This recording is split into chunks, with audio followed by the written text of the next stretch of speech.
Karena kalau tidak direduksi begini, kita akan ikut kelompok-kelompok kecil yang merasa benar sendiri. Misalnya kelompok-kelompok yang kecil-kecil sing aneh-aneh, itu kan mereka lebih orisinil. Tapi saat orisinil kelompok kecil tuh luwih ngeri.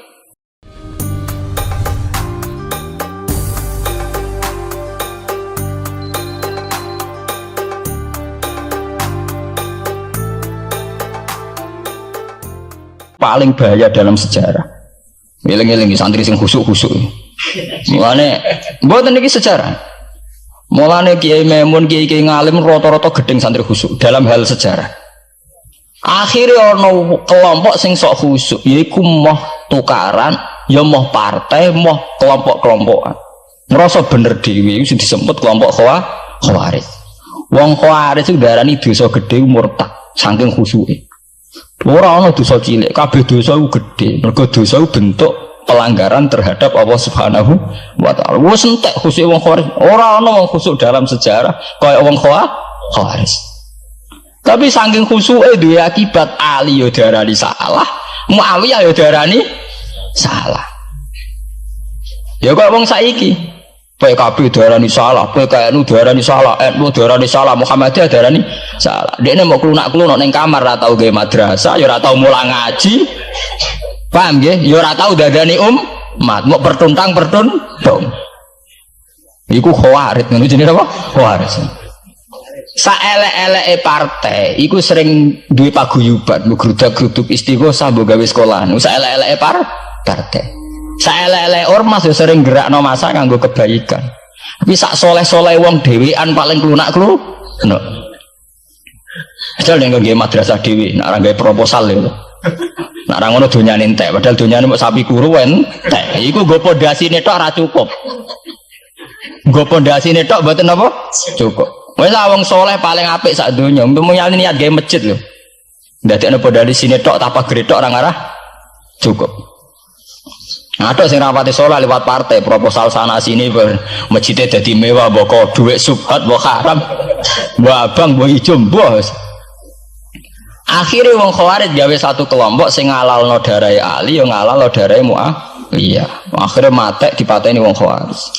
Sampai sekarang para teroris, para bom bunuh diri itu rata-rata berangkat dari orang yang sudah anti sama kepartaian, anti sama golongan, merasa suci sendiri, kemudian banyak terjadi bom bunuh diri dan sebagainya. Itu sejarahnya panjang. Memang samu gampang tapi urip ya. Sebab itu semenjak itu sudah ulama-ulama itu tidak senang sama orang yang merasa sok suci sendiri, benar. Loh, saya sering ditanya, Gus, sampean itu kan tidak berpartai. Terus kalau organisasi di Indonesia yang kamu ikuti apa? Tak jawab. Asal NU atau Muhammadiyah itu mayoritas. Saya hanya ada di antara dua itu. Asal mayoritas, masih mayoritas. Soal aku tidak pengurus, memang tidak pengurus. Tapi saya milih di antara NU atau Muhammadiyah. Asal masih mayoritas. Secara organisasi lah. Bahwa per detail perilaku kita karena kita punya ilmu. Ya mungkin kita punya keekhasan sesuai kapasitas masing. Tapi kita harus milih salah satu NU atau Muhammadiyah. Karena ya Nabi sering pesan bahirul muslimin wa man sadza fin nar alaikum bil jamaah fa inna yadawahi ma'al jamaah wa man sadza fin nar. Kamu harus ikut kelompok mayoritas. Kamu enggak boleh hidup sendiri. Wa man sadza fin nar, yang merasa benar sendiri masuk neraka. Ya karena itu tadi ada madrasah karena dibikin kelompok NU. Nanti ada sekolahan modern yang menjadi izzatil Islam wal muslimin melawan wong Kristen atau wong fasik ya sekolahan Muhammadiyah. Ngerono madrasah, ono turutan, ono lagar penceng, jasane wong ono sekolahan sing iso bersaing mbek non muslim wae Muhammadiyah. Ya itu saja kita. Karena kalau tidak direduksi begini, kita akan ikut kelompok-kelompok kecil yang merasa benar sendiri.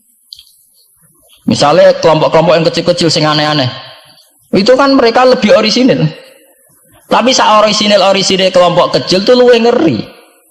Misalnya kayak kemarin ada kelompok An-Nazir. An-Nazir mungkin dia bisa ngepas no dawe Nabi yang sing rambutnya diping nih loh, sing tenggene japos bodone beda mek bodo kita. Saya tuh pernah melihat di Metro, ini cerita intelektual, pernah lihat di Metro wawancaranya ketua Jamaah An-Nazir. Itu dalam banyak hal memang mereka ingin memiripkan sama Nabi. Misalnya rambut dipilok diping, Dalam sejarah sampean takok ahli hadis, memang Nabi Sayyidina Umar Bakar itu rambutnya apa di apa itu disemir.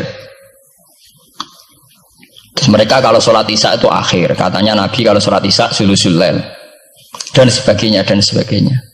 Tapi apa sisi yang dari itu terus kemudian merasa persis Nabi? Wong Nabi itu macam-macam. Beliau hidup itu berapa tahun? 23 tahun. Semenjak beliau jadi Nabi itu ngalami kenabian pinten 33 tahun. Dan itu punya ikhwal-ikhwal yang rawan ada nasah mansuh. Seperti sekarang di Pondok Indramayu di mana-mana ada satu kelompok yang nganggap kehidupan sekarang itu adalah periode Makkiyah. Periode Makkiyah itu satu periode yang dimana sholat cek rapati wajib, zina rapati haram, nyabu rapati. Ya ada kelompok-kelompok di kota-kota begitu. Di kota-kota juga banyak orang yang sama orang zina itu biasa, sama orang nyabu biasa. Mereka sendiri tetap mengharamkan zina, tapi nggak perlu dilawan. Sehingga polemik ketika FPI begitu ada yang mengatakan periode sekarang itu mirip Makkiyah, di mana kemungkaran nggak perlu dilawan, yaitu bil hikmati wal mau'izatil hasanah. Ada orang yang menafsirkan Islam sekarang itu sudah periode Madaniyah, sehingga kemungkaran harus dilawan. Yang kayak FPI itu yang anggap sekarang sudah periode Madaniyah. Lah itu kan artinya begini, semua itu toh mengklaim mirip-mirip niru Kanjeng Nabi. Masalahnya semua itu juga ngeklaim mirip-mirip niru Kanjeng Nabi. Nah, terus kemudian ini cerita Malik ahli sunnah. Kemudian sejarah memanjang. Sausi Ali bin Muawiyah keok, Sayyidina Ali keok di putra Sayyid Husain. Sayyid Husain kon ngakoni pemerintahane Yazid teng Syam. Sayyid Husain boten kersa. Idzan al mautu khairun bi. Kalau begitu lebih baik mati. Terus dibantai teng Karbala. Bonus. Ketika dibantai di Karbala malah melahirkan trauma lagi. Wong Islam sing model tipikal Sunni tetap melok Yazid. Tipikal Sunni bukan Sunni, tipikal Sunni. Artinya melok Yazid wes ora usah dituntut dendam, malah ra ono bare. Akhirnya gak dendam.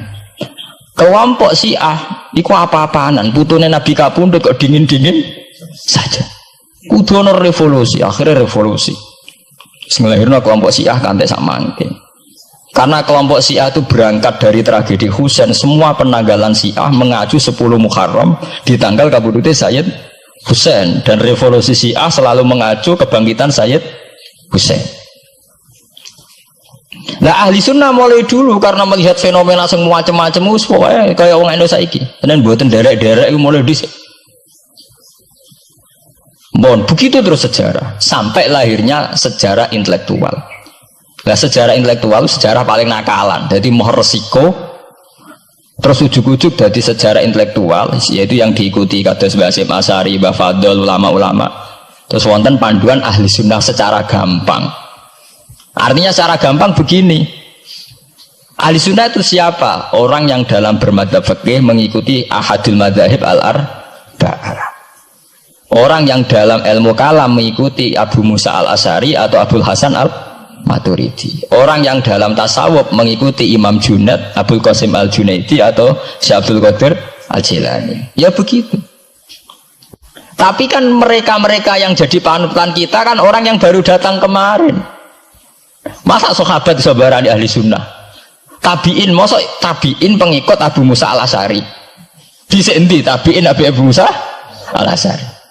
Masa Sayyidina Umar pengikut Imam Syafi'i? Wong dhisik Sayyidina Umar. Nah itu jenenge pembakuan sejarah secara intelektual. Artinya karena mendefinisikan ahli sunnah itu kangelan. Sebab ahli sunnah itu wong sing ciri utamane iku Syafi'i atau Maliki atau Hanafi. Dalam akidah anut Asy'ari atau Matu, ya hanya begitu saja. Ya sesuai secara kultural kalau di Indonesia ditarik ahli sunnah sapa ya NU ya Muhammadiyah. Karena Wahabi itu klaim ahli sunnah, sama jangan salah paham. Wahabi sendiri itu menurut konvensi internasional itu masih ahlus sunnah. Nggih. Dalam seminar-seminar OKI sedunia Wahabi itu masih kategori ahli sunnah. Muhammadiyah termasuk masih kategori ahli sunnah. Tapi kemudian ahli sunnah direduksi lagi. Ahli sunnah iso kok yang sarungan ketunan kunak-kunak ya napa? Ahli sunnah. Repot kan? Akhirnya secara global digawe takrif ahli sunnah itu sapa? Sing ora jelas sikape. Lah anak Syiah sing wani Amerika, takrif itu berkembang terus. Kok kebetulan Syiah diwakili oleh Iran, mulai dhisik ciri utamane Iran wani Amerika. Enggak dong, Iran nate dipresideni Shah Iran. Shah Iran itu Pahlavi bonekane Amerika. Terus digolengno mbek monarkine Khomeini mbek Ali Syariati. Semenjak itu Iran identik mbek wani Amerika, dimulai zaman era revolusi sinten Khomeini. Badhe niku Rafsanjani nggih masih wani Amerika. Diterus samangke Ahmad Binejad niku mulai riyen Iran kok diciri khas sebuah negara sing wani napa? Amerika. Wani tenan Bores pokoke dadi sejarah. Dene wis duwe sejarah ciri khasnya wani napa? Amerika. Nah, sesuai dadi takrif. Pemerintahan Sunni piye? Sing balane Amerika, lha Arab Saudi balane Amerika. Lah sing Syiah sing wani. Lah sesuai tarife itu ben. Misalnya Amerika runtuh sing kuat Cina. Lah itulah kehidupan intelektual. Kehidupan intelektual itu akan selalu berkembang. Dan kita sebagai ulama, sebagai orang yang ngerti Quran harus membaca itu terus, fenomena itu, fenomena pergeseran-pergeseran itu. Lah sampai anak menangi lah jenenge kiai ra ketunan koyo muruah. Ya menangi ketika ra ketunan dimulai tradisi PBNU sing tukang kiai desa mesti anak buahe PBNU. Lah genge sing Jakarta ora tau ketunan, kewapok. Lah takano Mbah Sakur jenenge riyen kiai jajar wedok UF. Suwe-suwe wala-wali zaman ketuane kiai rak PBNU.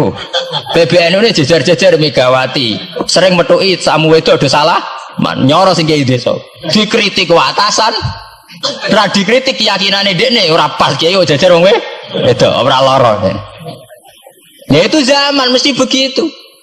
Kiai desa ngrasa nak lunga ora ketunan UF, ketuane kiai ning Jakarta, ora ana sing ora ana sing ketunan.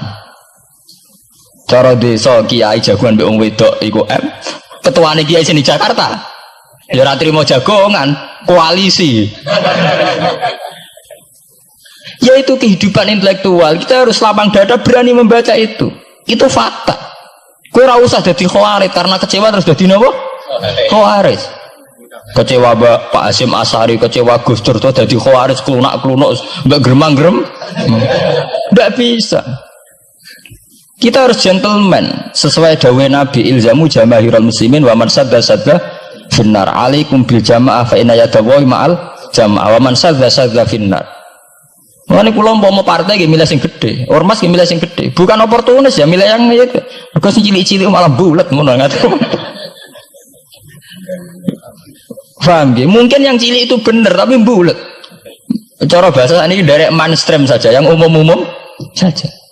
Kan kula kiai kan buta lunga ra ketunan kira ketunan. Umume wong piye nggih wae umume wong. Kula niku khusus umume wong sing ringan-ringan saja itu sing umum-umum saja. Gitu tadi ya.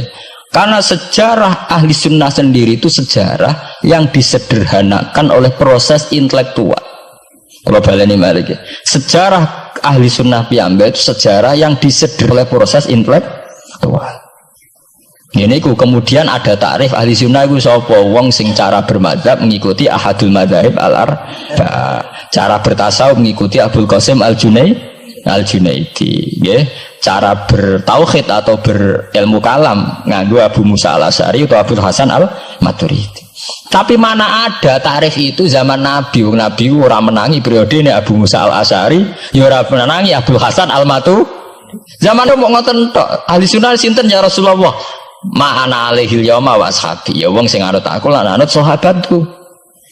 Alaikum bisunnati wa sunnatil khulafair rasyidin al-mahdiyyin. Kowe ku anut aku lan anut khulafair rasyidin.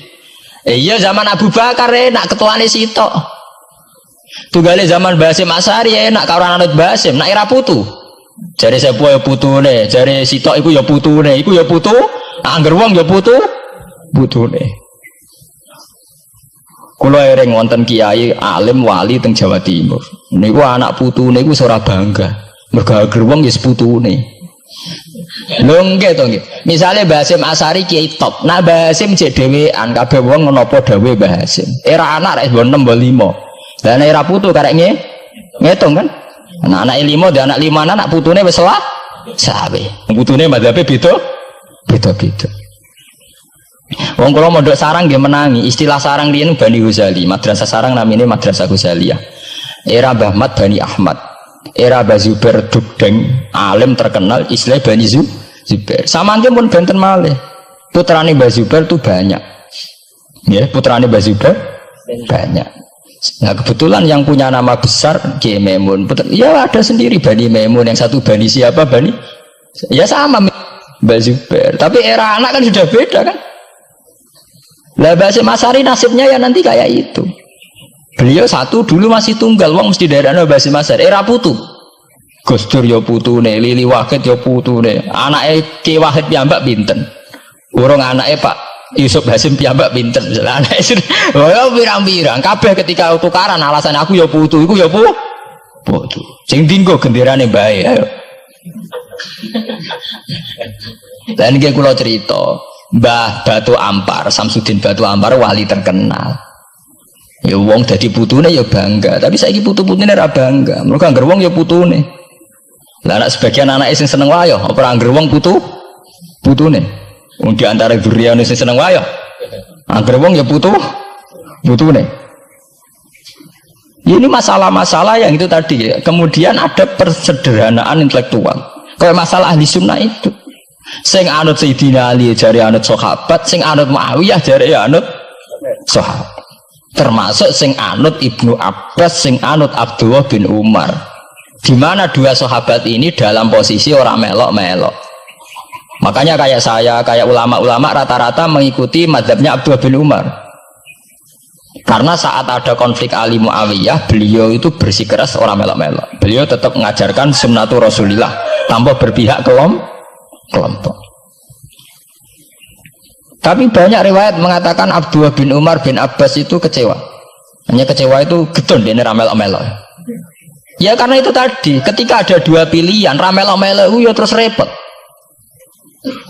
Enggak tuh sampean saiki pikir mau nih. Saelek-eleke wong melok P3 atau PKB iku melok nentokno kemaslahatane Jawa Timur, mbuh Bojonegoro, mbuh apa. Tapi saapi-api wong ra melok-melok, nentokno mudun lho ra melok-melok. Sehingga ada mazhab ahli sunnah sing majibno wong kudu melok-melok. Karena saapi-api wong ra melok-melok iku ndak ada yang dikaryakan, nggak ada yang dipekerjakan. Oke, misalnya taruh saja misalnya sampean melok PKB atau P3 atau melok PAN. Saelek-elek melok iku mesti melok mikir nasib bangsa. Tapi saapi-api ra melok-melok ora ono sing mbok lakoni. Sebab itu ya banyak saja ulama yang mengatakan ketika ada partai yang macam-macam kayak kudu melok salah siji. Bukan apa-apa ya nganggo perhitungan amal. Kalau ulama ya pakai perhitungan apa? Amal. Sebab itu ketika ada waqatil Jamal, ketika Sayyidina Ali bentrok be Aisyah, itu ya sahabat ada yang melok Aisyah, ada yang melok Ali, orang kok terus muni rak melok. Ya tapi itu tadi kula wau matur teng awal, ketika Rasulullah dawuh kowe anut aku lan anut sahabatku, dawuh iku masih normatif. Artinya normatif ketika sahabat kepemimpinannya tunggal jelas anut Abu Bakar. Lah nek saiki sahabate dhewe wis tukaran. Iku waktu gale ana wong dawuh kowe anut kiai, mati urip donya akhirat anut kiai. Lho urusane kiyaine dhewe wis beda be. Ngono urusane kiyaine dhewe wis beda. Nah iya misalnya kiai PKNU kan ngono alasane kowe anut kiai, anut sapa ora anut. Ya empun Mbah, tapi kiai kula P3. Mau cari kiai P3 kowe mati urip anut kiai empun anut Mbah, cuma kiai kula PKB. Lah ini masalah. Lah ahli sunnah itu kayak itu, posisinya itu begitu. Nah, kemudian konvensi internasional mengatakan daripada bulat ngono terus dibakukan secara intelektual dan diikuti oleh Mbah Hasyim Asy'ari, Mbah Fadl, ulama-ulama Indonesia terus gawe takrif sing sederhana. Ini terus dibakukan lewat kitab Al-Kawakibul Lama'ah sing disahkan Muktamar teng Jombang. Ahli sunnah pokoknya panduannya begitu. Fikih aja sampai metu ka madzhabul arba'ah. Tauhid aja metu ka Abu Musa Al-Asy'ari atau Abdul Hasan Al-Maturidi. Tasawuf anut Imam Abdul Qasim Al-Junaidi atau anut si Abdul Qadir Al-Jilani. Ya, atau Imam Ghazali ya kayak itu. Artinya umpama bebas ngeri. Misalnya bebas ngeten. Fikih anut Dawud Ad-Dhairi, ora selingkuh terus ki misalnya. Wong Dawud Ad-Dhairi syaratnya kawin kaya wong selingkuh. Mesine fikih anut Dawud Ad-Dhairi gak barbaran dah. Oleh kawin mut'ah, oleh kampung apa wali, ora seneng hotel seksine supir truk terus kawan kawin. Lah umpama tasawuf anut Ibnul Arabi, utawa anut al-halas. Apa ora wahdati wujud kabeh manunggaling kawula ing Gusti. Untunge tauhide tasawufe kon anut Abdul Qasim Al-Junaidi sing kaya umume wong. Beliau sebagai ulama ya mulang ya kumpul wong. Lah munggo tasawufe anut Ibnu Arabi. Apa ora wahdatil wujud utawa anut Husain Al-Khallat apa ora dadi Siti Jenar. Paham ya? Jadi ora gunane dibatasi, nek ora dibatasi liar tenan.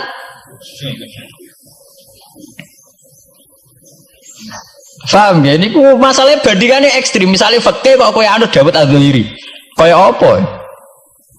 Nak kenaan ngomong semutah. Mulane anggar ngaji muin Wahab anggar nyritakno syaratnya kawin nganggo wali, khilafan di Dawud Az-Zuhairi. Nganggo syahid ya khilafan di Dawud. Mergo cek dendam ulama-ulama beda Az-Zuhairi. Syaratnya kawin kok gampange kok. Paham ya? Lah santri dendam mbek madzhab dhewe mergo syaratnya kawine santri kudu nglibatno bapake wali. Lah kadang bocah wis pacaran bapake ra setu. Dadi santri rata-rata nganti-nganti Joko tuwa ya korban madzhab sapi. Mergo bocah wis gelem bapake ora gelem. Lah bapak ning gone fikih Syafi'i dilebokno rukun.